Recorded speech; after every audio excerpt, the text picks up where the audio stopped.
and led in the 60s.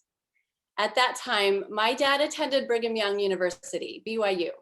And one day as a young new freshman, he walked past an open classroom where he heard singing. He backed up to take a peek, and what he saw was the student council rehearsing a song and dance number for an event. Here's the funny thing about my dad. He always felt like he could give advice to people. He had good advice to give is what he thought. And so with basically no experience in leading music, other than that he was a drum major in high school and had a naturally good but untrained singing voice, my dad literally walked into the classroom as a freshman and began giving the students pointers. And I guess they liked his help because the next thing we know about this story is my dad developed, my dad was then directing a large BYU performing group next. And he developed that from that initial student council, and they became a group called the Sounds of Freedom. And Deanne's gonna post a photo, put a photo up of their album cover. The Sounds of Freedom worked counter to the counterculture of hippies and anti-war protesters. His performing group used their music to support the US in its war in Vietnam. They cut a record, they traveled the country in a bus, and they got to be on the Ed Sullivan Show, where my dad had a short but very enthusiastic interview with Sullivan. And so I've got one more photo for Deanne to show. So in both of these photos, my dad's in the center. In this one, he's in the front. And I grew up listening to my dad's record, singing songs that sound very familiar to the sound very similar to that folksy storytelling style of waist deep in the muddy that we heard a few weeks back, except that these stories were about, say, Paul Revere, and were supportive of the war rather than anti-war. They were patriotic and conservative. Some of you might remember Up With People from that time period. Sounds of Freedom was very much like Up With People, and even used some of the same songs, like freedom isn't free, you've got to pay the price, you've got to sacrifice for your liberty. Seeing my dad on a record and hearing his voice sing solos on it when I grew up, knowing he was a freshman in college when he created it, and it made me feel like I had it within me to do whatever I wanted to, just like he did. I also grew up at a very young age watching my dad perform animatedly in our church musical performances, and I developed an early passion for performance as a result. Dance was my greatest love, and he danced a bit too, but while he was on the folk dance team at BYU, I was in a modern dance improvisational company at the same school when I was in college. Very different styles of dance, very different motivations and forms of expression, where he was attracted to the patriarchal and hierarchical conservatism of the Mormon Church. I was drawn away from it as an adult, and after more than 15 years of being happily free from religion, I chose to join very liberal UUs, where I often sing or hear protest and social activist music. But one of the songs my dad sang way back then has been on my mind a lot lately as we stand at the crossroads we do today, just 2 weeks before the election. And I find myself singing this other song from my dad's album and wondering the answer to the question it asks. Which way, America? Which way, America? Which way America is going to go? I love my country and I want to know which way America is going to go. And that brings us to our first opportunity to sing together as a congregation. For this, we're going to dig much further into the past and go back to a time when America had chosen a very wrong way to go, and enslaved people risked their lives to escape slavery, and others who had found freedom risked enslavement as they helped more escape through the Underground Railroad. They used their spirituals as code messages to guide each other out. We're going to sing one of those spirituals. It's called Hush. As we sing this together with our musical director, Katie Seaforth, leading, I invite you all, or all of us, to think about the lyrics in that context of slavery and freedom, or escape to freedom.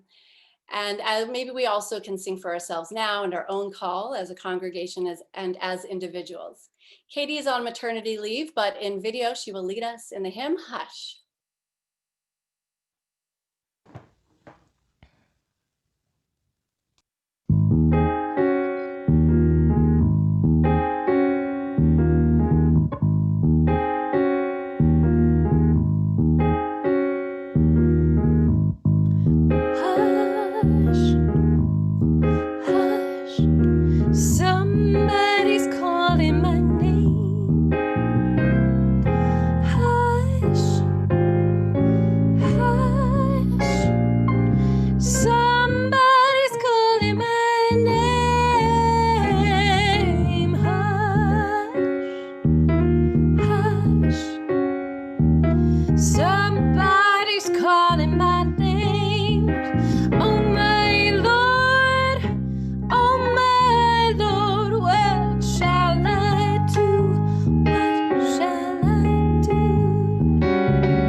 justice.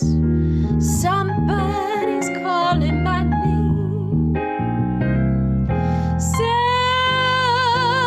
like justice. Somebody's calling my name. Sound like justice. Somebody's calling my name. Oh my Lord, what shall I do? What shall I do?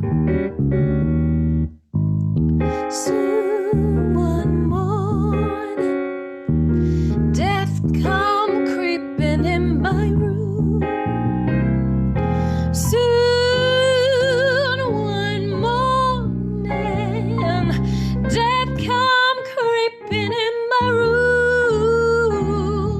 Soon one morning, death came creeping in my room. Oh my Lord, what shall I do? What shall I do? I'm so glad trouble don't last always. I'm so glad trouble don't last always. I'm so glad that trouble don't last always. Oh my Lord, what shall I do? What shall I do?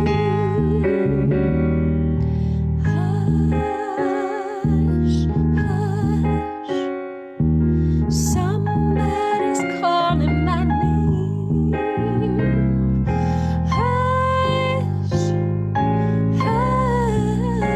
hush, somebody's calling my name. Hush, oh hush, somebody's calling my name. Oh my Lord, what shall I do? What shall I do?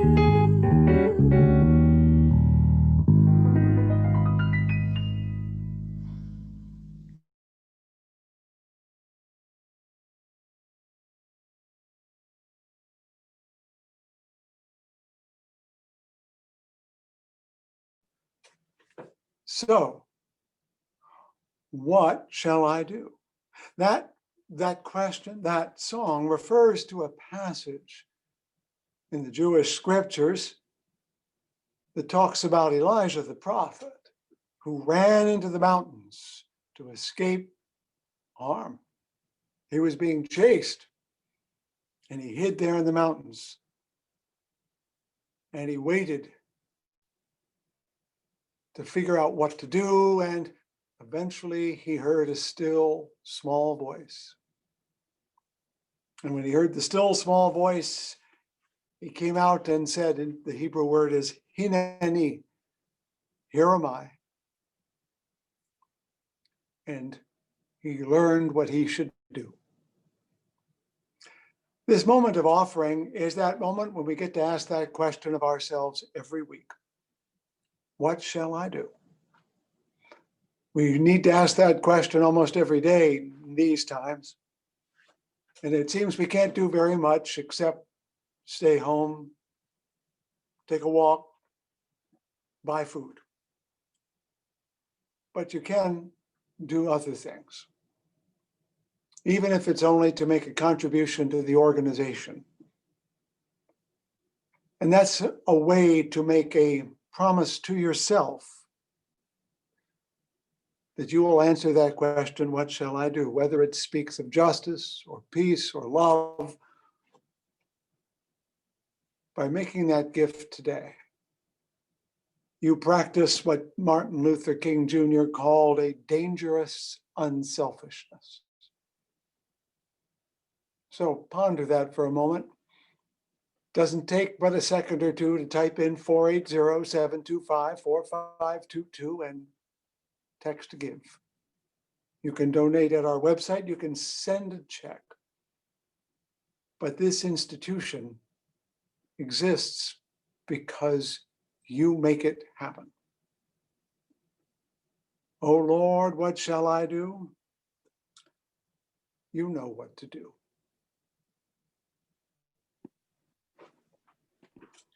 As we move into our meditative time, we'll sing a softer version of a song by Sol Amarifo, a drummer from Ghana, and the song came from the singing that was heard in work camps throughout Central West Africa in the 1970s and 1980s. It's called Wo Ya Ya, and it means we are going. Our music director, Katie, will lead us in this softer rendition.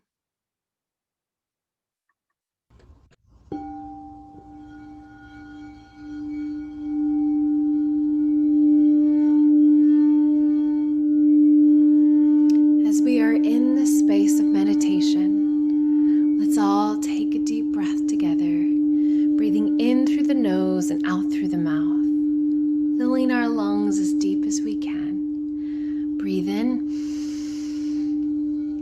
and out. Let's take one more breath together, letting go all of the worries of the day. Breathing in and out.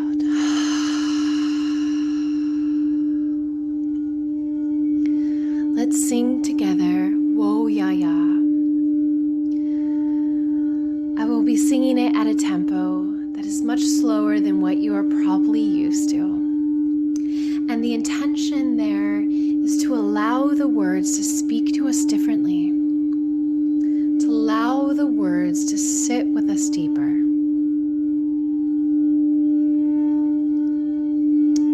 Let's let the singing bowls relax our bodies, quiet the mind, and open our hearts as we sing Wo Ya Ya.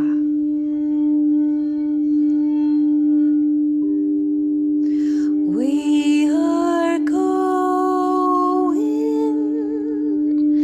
heaven knows where we are going, but we know within, and we will get there. Heaven knows how we will get there, but we know we will. It will be hard, we know, and the road will be muddy and rough, but we'll get there. Heaven knows how we will get there, but we know we will. Wo ya ya, wo ya ya, wo ya ya, wo ya ya. We are going, heaven knows where we are going, but we know within, and we will get there.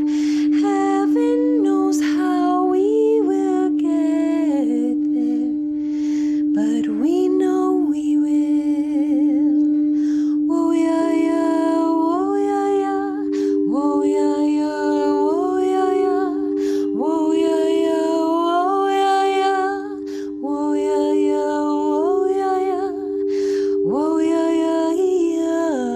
wo ya ya, wo ya ya, wo ya ya, wo ya ya,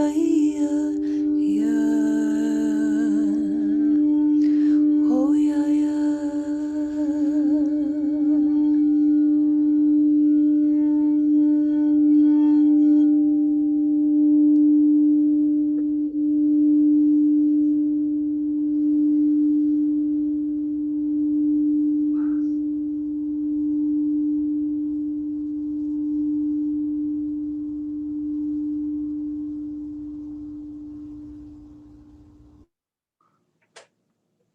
what makes this a time of worship as opposed to a presentation is the intentionality to be present just as we are. Heaven knows how we will go there, but we all take the same steps. And it is difficult. It is hard. And we don't know where we were going sometimes, as Marcy's book told us. I think of words by the writer Bell Hooks, who said, contrary to what we may have been taught to think, unnecessary and unchosen suffering may wound us, but it need not scar us for life. What we allow the mark of our suffering to become is in our own minds, in our own hands, she says. These past few months have been harder than most. Personally, as a spiritual community, as a nation, as a world, we may feel wounded.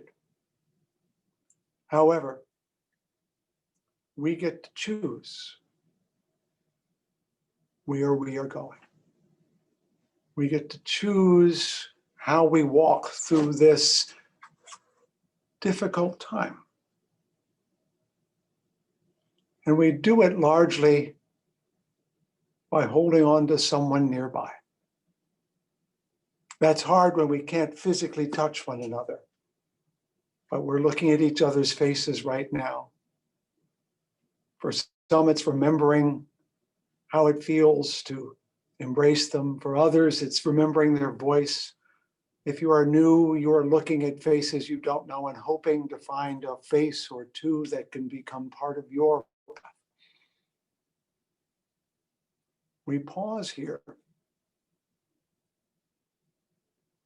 to take note and say, I will choose today what my suffering will mean.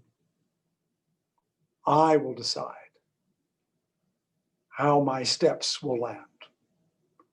I will be on the way. However you say that in prayer, that is what you do right now. And thus we pause. And thus we pray. Noel? Our special music is titled We Are and was created by the 2020 UU General Assembly Virtual Choir. The completed video included over 100 singers and 10 instrumentalists. The composer, Dr. Issei Barnwell, sings the lead part. Benji Messer, who many of us know as the music director from the UU Congregation of Phoenix, directed the choir, and our own Izzy Hyman produced the video. Listen as we experience the incredible power of the ancient act of group singing done in this new way of singing remotely.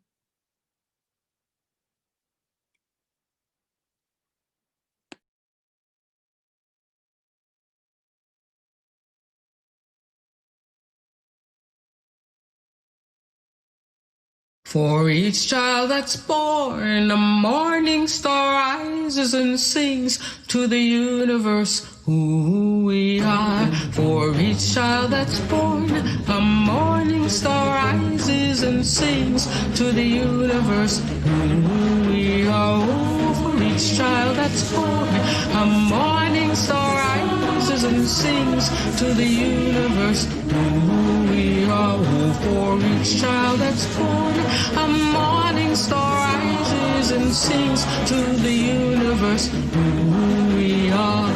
We are our grandmother's prayers, and we are our grandfather's dreamings, and we are the breath of our ancestors. We are the Spirit of God. We are mothers of courage, fathers of time, daughters of dust, and the sons of great visions. We're sisters of mercy, brothers of love, lovers of life, and the builders of nations. We're seekers of truth, keepers of faith, makers of peace, and the wisdom of ages. We are our grandmother's prayers.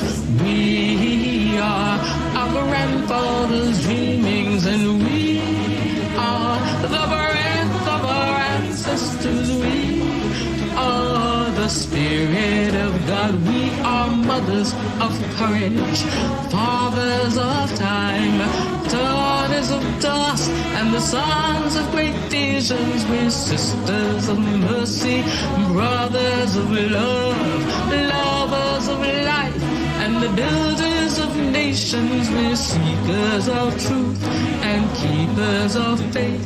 We are makers of peace and the wisdom of ages. We are our grandmother's prayers. We are our grandfather's dreamings, and we are the breath of our ancestors. We are the Spirit of God.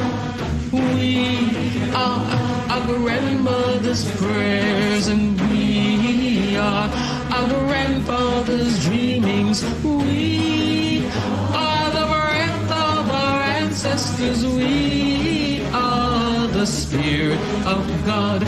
For each child that's born, a morning star rises and sings to the universe who we are.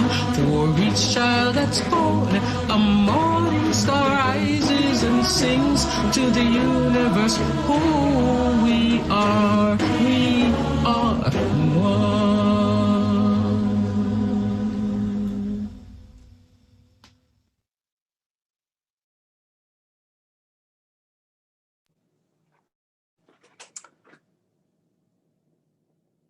So here we are again. And no matter what I've written last week, it never feels correct by the time I get to this moment in the service. So much has been shared already, the beautiful music, the story that Noel had, Marcy's book, and I just want to rewrite my whole sermon, but I'm kind of stuck with what I got. I'll see if I can make it work a little better, though, having been enriched so far. October, November, at least where I grew up, was a kind of harvest time. I'm not sure if you do that here in Arizona, but if you're a transplant, you remember the feeling. But it's not just about food. We know that. Seems a lot of our holidays are about gathering in. At this time of year, our friends in the Jewish community just finished the holiday of Sukkot, which is about bringing the harvest in. Next couple of weeks, we'll be preparing for Thanksgiving. Our Canadian neighbors just had their Thanksgiving. And then there are those other ceremonies. We'll be coming up on Thanksgiving also in the sense of gathering the family. And of course, in a week and a half, it'll be Halloween, which is historically connected to All Saints and Souls, which we see around us in the Mexican tradition of El Dia de los Muertos. And that has to do with ancestors as well as family. In fact, for that culture and for many others, family always includes those who are gone, not just those who are present. Then add in a couple of other occasions like Veterans Day. And I'm old enough to remember when people called it Armistice Day, when it was about World War I and how we were remembering the service of those who served then. And I knew some of those who served in World War I, as some of you did too. And then we think also of the poetry of that era, which was about remembering those who fell in that war. In Flanders Field, the cross, it says in Flanders, between the crosses, row on row, we are the dead. Short days ago, we lived, felt dawn, saw sunsets glow, loved and were loved, and now we lie in Flanders Field. Heart-rending poems And when you think about it, Thanksgiving is kind of like our national communion service, Eucharist, which is what the word means after all. And we honor it at home with the food and drink that at least we prepare in part, telling stories that we remember just not quite as well as we did last year. And in this year of COVID-19, it will be hard to do even that. Some of us, I did, for example, last year, made our entire menu out of foods prepared by indigenous peoples, gave up on the turkey and went to other things. And we found it very meaningful to include that culture and our connection to it. I'm pausing on all these things for the moment to acknowledge this is the season, this is common, but also because it's very pertinent to this community. All those things have something in common that I think is important to you as a community. And I say you because I'm still new to it. It's about ancestors. Anthropologists see these rituals and call them forms of venerating the dead. And that sounds very old and primitive, and in a lot of ways it is. But it still exists, if hidden from immediate view in our modern culture. Underneath of Halloween and trick or treat or trunk or treat, as the case may be, is an ancient European pagan festival called Samhain, which is actually the new year in that culture. And it was believed that at that time of year, the spirits of the dead were able to roam the earth more freely, and you were expected to welcome them if they came by. And so you would have food available for them. That's something we see in the El Dia de los Muertos traditions. But you can go even further back. Greeks and Romans did the same thing. The great poet Ovid describes a festival called the Paternalia, I believe, or no, Parenternalia, that had to do with honoring one's ancestors, that took place at this time of year, and which you created flower garlands and offered wheat and salt and bread. So when the spirits came by, they could stay a while. I'm very fond of the tale of St. Augustine's mother, Monica, who tried to turn her son into a Christian. It took her a long time, but she was well known as a pious Christian to go into the cemeteries with food and dine with the saints there. She was also known to take a little wine, and she was warned not to be too generous with herself when she was dining with the saints. A lot of cultures, it seems, have some ritual for honoring the dead, the ancestors. I found out that Chinese culture, they burn symbolic money so the smoke will lift it up to heavens where they can enjoy the benefits of the money. And indigenous Americans up in the north where I live have ghost suppers where the ancestors come to visit at this time of year.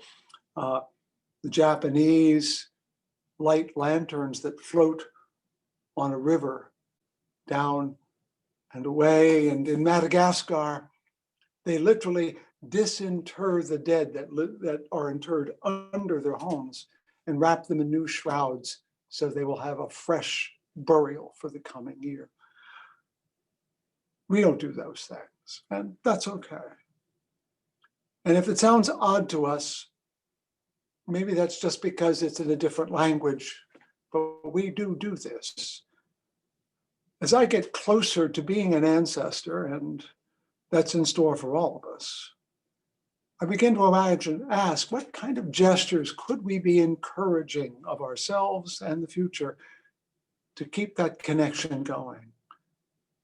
You know, I'm resolutely agnostic about anything called an afterlife, but I do cling to the hope that what I've lived and done will continue to be present in some way, even when I'm no longer present in body. So you might be wondering about the title of this little talk. It's called Between the Quick and the Dead, and it comes from an old creed of the Christian church in which the term quick refers to the living. Our wonderful music director, Katie Seifert, just had a baby boy, and for the last few weeks, she was feeling what our ancestors called quickening, the feelings of the baby as it prepared to come out of the womb. So it means the living and the dead. I like the phrase because there is something between the quick and the dead, between we who are present and those who used to be here. And I don't mean it has to be in the form of ghosts or spirits or burying people underneath our own houses or holding dinners, although you may do so. I think it's something much more prosaic, but in some ways more profound. Outside my office window, you see the office behind me, but if you could look in my direction, you would see the memorial garden for this community, a place set aside for the ashes and the names of members of this community. I can almost read the names through the glass right now. Several Unitarian Universalist communities have such places outside. I know of one that actually has a crypt underground with niches. That's at the First Unitarian Society in Chicago, where I was married, in fact. And down underneath the sanctuary is a crypt with niches for ashes. And I've put people in them myself. And what I really like about that is that it means the church is literally built on top of their ancestors, which is quite true because we live on top of our ancestors. That was quite common in Europe, if you've ever been there. Did you know St. Peter's in Rome was built right on top of Peter's tomb? Or at least they think it's that way. And if it is, that's great. If it's not, they still believe it to be true. But Christians are not unique in this. I was in Uttar Pradesh in India a few years ago and went to a city called Fatehpur Sikri. And in the masjid, in the mosque there is the tomb of a great Sufi saint, Salim Chisti. I was in Varanasi a few days later, where observant Hindus bring their dead to be cremated and ashes poured into the Ganges. But in a more humble sense, everywhere we stand is a cemetery. Over the millennia, the places we have lived as humans have made it all but certain that their dust is under our feet wherever we go. And why stop at humans? The marble that made St. Peter's in the Capitol in Washington is made from the compressed shells of ancient mollusks that lived millions of years ago. If you contemplate the world around us, most of it is the result of creatures who have lived before. The soil on which we stand, the roads on which we drive, the cities and towns carved out by European Americans in this land, and that land that still retains the names of those who were so cruelly displaced. This is no revelation, I know that. You knew that already. I'm not telling you anything you don't know. A great old colleague, himself now dead, paraphrasing even more ancient biblical words, said at a church dedication once, "We drink from wells we did not drink and eat from trees we did not plant." We are always dependent on the past, on those who lived in the past, on their very being. This living place, Valley Unitarian Universalist congregation, was created by people now gone, by those who dreamed of it before you came here, made it of wood and brick that was hewn and laid by people we maybe never met, but most of them are gone now too. Every seat in that earliest sanctuary was built by someone who may no longer be living. Every pane of glass installed at Warner Road was put in by someone now probably gone. Nameless souls poured the foundations where we are now, raised the frame, laid the bricks, ran the wire, set the windows. We live surrounded by the past, dependent on it, upon our ancestors at every turn, and are in a sense defined by them. I had the good fortune this past week to find what might be called scrapbooks of church history, learning about people that I haven't met and some that I have, sitting in rooms that we no longer occupy, learning stories of times I will never know. but I know that everything that's here came from everything that was there. And it goes even deeper. Every one of our cells are living legacies of people without whom we would not exist. If we could tally up the living and the dead, not just the humans, but all the animals and plants that are interlinked with us as well, the dead would outnumber us exponentially. Now, at this point, I could tread down an existential path about how life is a mere flicker of light in a vast inert universe, driven by the inertia of laws, that we are no more than cosmic dust motes. Out, out, brief candle, life's but a walking shadow, as Macbeth laments. Or I could suggest that our eyes, as many colors as they can see, cannot see all colors, and our ears cannot hear all sounds, and our understanding of ultimate things is at best partial. Wisdom tells me that the latter is more likely, that the universe, so immense, so full, so complex, is filled with things we do not know and cannot know, filled with gods and ghosts and quarks and strings and bosons and bodhisattvas, just to name an easy few. The universe of the possible is where our faith lives. I expect it is one of the reasons you ended up here. Not the sure, not the known, not the positive, but the possible is what holds your faith alive from day to day. Wisdom reminds us that no one has ultimate knowledge of all things. At most, we have hopes and fears and perhaps some hints. One of those hints I received years ago when I was attending the death of my mother-in-law, quietly, gently, and slowly, her breath stopped, her heartbeat went on, and then it stopped, and then it started again, and then she took a breath again.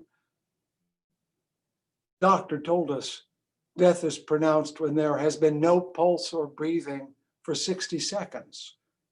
That's the time they entered. But then her heart did another jump or two and stopped. And almost a breath, but not quite. Dying is not a state, it's a process.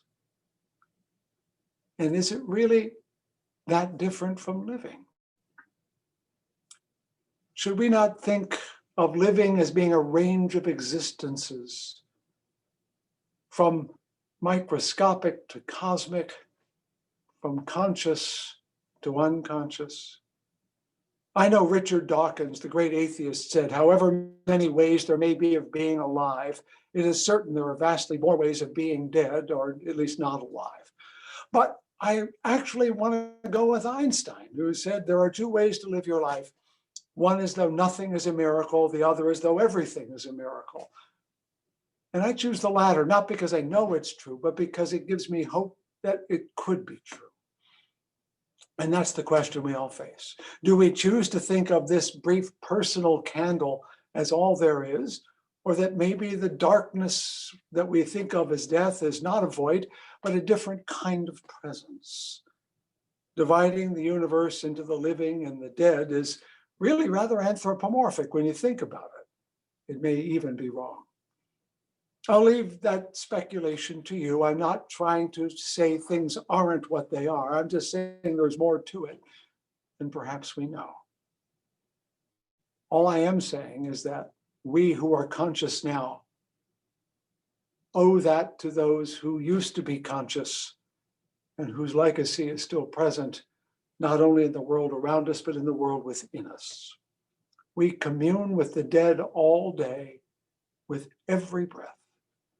As someone wiser than me, whose name I cannot recall, said, every time you take a breath, at least one atom of air in your lungs was in the lungs of Julius Caesar when he said, et tu, Brute.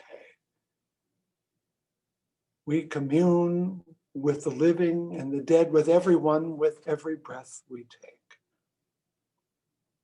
Some years ago, I changed my spiritual life and began attending a synagogue. It was because my father had died and UU churches had nothing to offer me at that point, and Jewish communities honor their dead on a regular basis. And so a great rabbinical friend said, "Come, you can worship with us." Because at the end of every service, those who are in grief and mourning are invited to say the last prayer that concludes the service. It's called Mourner's Kaddish. There's nothing special about it. It's just the occasion. And it felt good to be able to stand up and say something in honor of my father. And 5 years later, I did it in honor of my mother. And I became a regular participant in that community there in Brooklyn, New York. And I've been a member, a non-Jewish member, no doubt, no kidding, of a local synagogue back in Grand Rapids.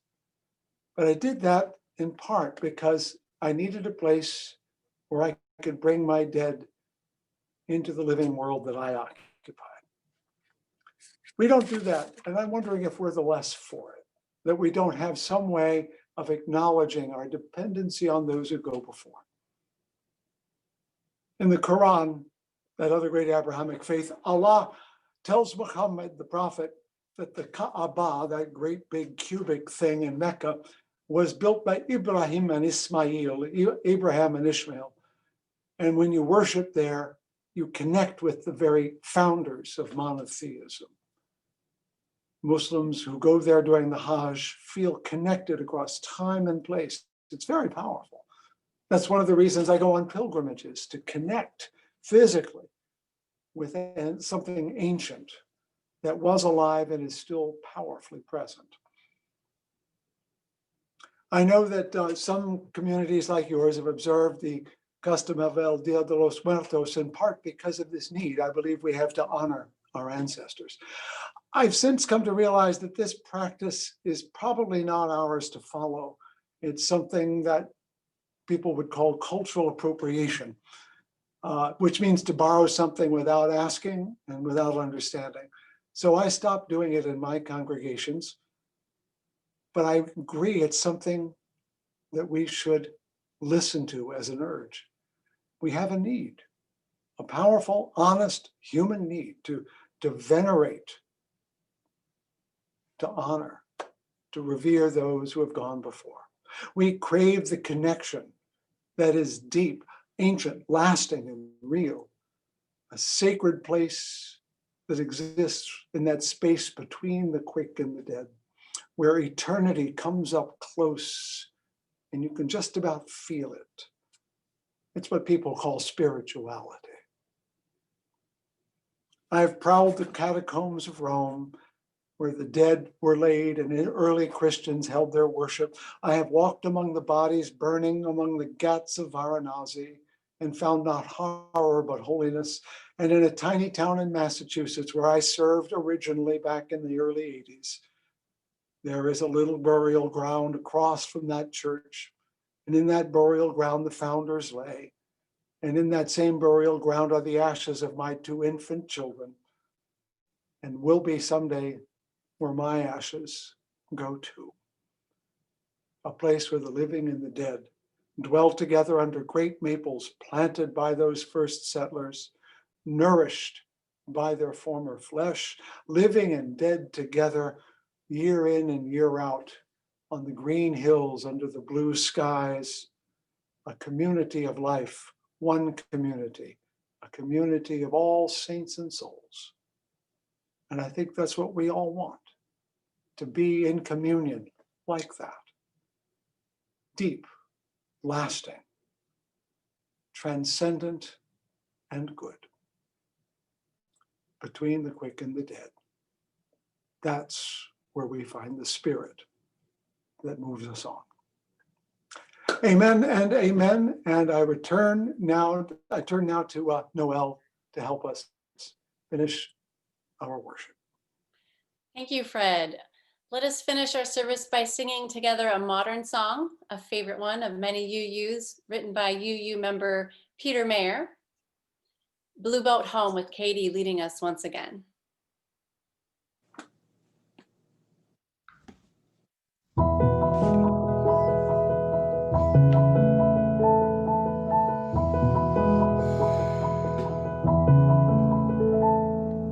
Though below me I feel no motion, standing on these mountains and plains, far away from the rolling ocean, still my dry land heart can say, I've been sailing all my life now, never harbor or port have I known. The wide universe is the ocean I travel, and the earth is my blue boat home.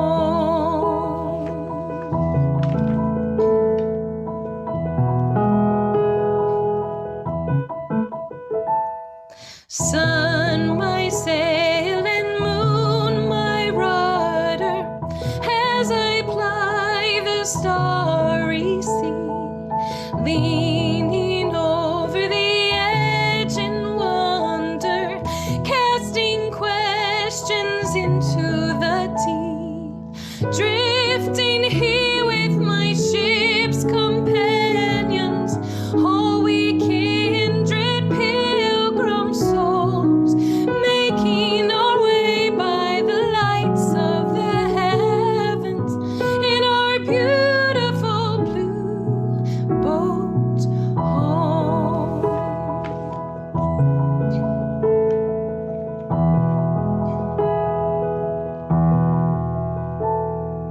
I give thanks to the waves upholding me, hail the great winds urging me on, greet the infinite sea before me, sing the sky my sailor's song. I was born up on the fathoms, never harbor or port have I known. The wide universe is the ocean I travel, and the earth is my blue boat home.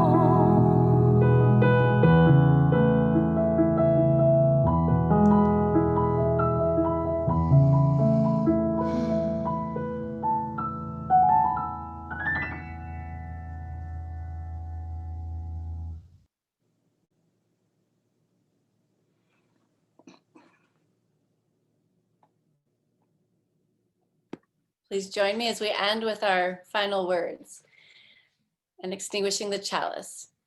Though we extinguish the chalice, our connection to each other and this community remains. May its light guide us this week as we walk the path of justice, speak words of love, and fill our world with compassion until we meet again. All people, those who we love and those we know not of, are united and share the same destinies, said David Eaton. Birth to death, we share this unity with the sun, the earth, our brothers and sisters, strangers. May we have faith to accept this mystery and build and live upon its everlasting truth. Until we see you next week, be of good cheer and be well.